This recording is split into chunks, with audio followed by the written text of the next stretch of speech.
Esté 2. Depois disto, quando a raiva do rei Assuero já havia passado, o rei se lembrou de Vaste e do que ela havia feito, e do que havia sido decretado contra ela. Então os servos do rei que o serviam lhe disseram que se procurem moças virgens de boa aparência para o rei, que o rei nomeie comissários em todas as províncias do seu reino, que reúnam todas as moças virgens e de boa aparência no harém da cidade de Suzã, sob os cuidados de Hegai, eunuco do rei, guarda das mulheres, e que se dê a elas produtos de beleza que desejarem. A moça que cair no agrado do rei, essa reine em lugar de Vaste. O rei concordou com isto, e assim se fez. Ora, na cidadela de Suzã havia um judeu da tribo de Benjamim, chamado Mordecai, filho de Jair, filho de Simei, filho de Quis. Ele tinha sido levado de Jerusalém com os exilados que foram deportados com Jeconias, rei de Judá, a quem Nabucodonosor, rei da Babilônia, havia levado para o exílio.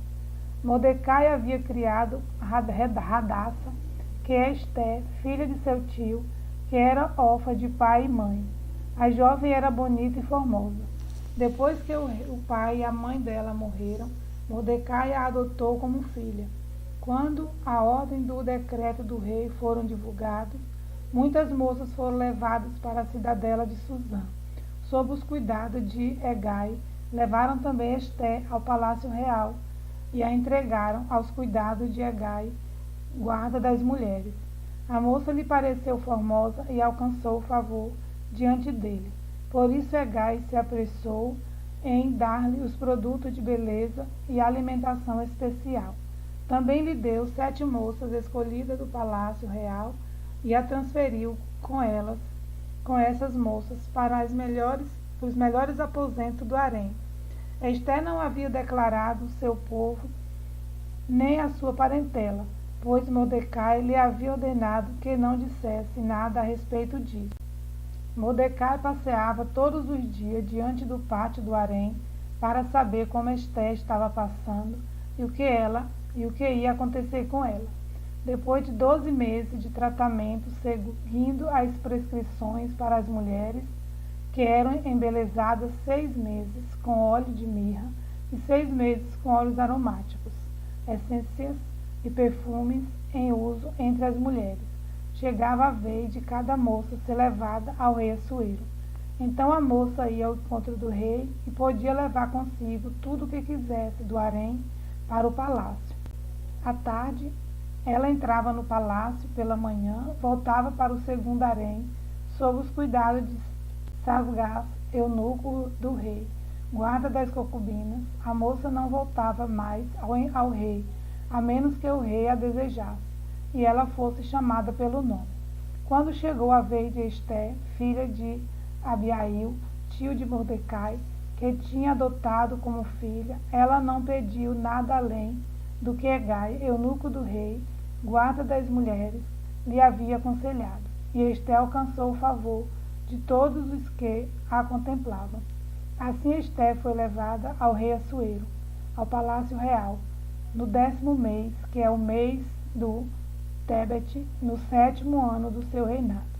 O rei amou Esté mais do que todas as mulheres, e ela alcançou diante dele favor e aprovação mais do que todas as virgens. E o rei pôs a coroa real na cabeça dela e a fez rainha em lugar de Vaste. Então o rei deu um grande banquete a todos os seus oficiais e servidores. Era o banquete de Esté. Concedeu alívio às províncias e distribuiu presentes segundo a sua generosidade real. Quando as virgens foram reunidas pela segunda vez, Mordecai estava sentado junto à porta do rei. Esté ainda não havia declarado a sua linhagem e seu povo, como Mordecai lhe havia ordenado. E Esté continuava a cumprir as ordens de Mordecai, como tinha feito quando este a criava.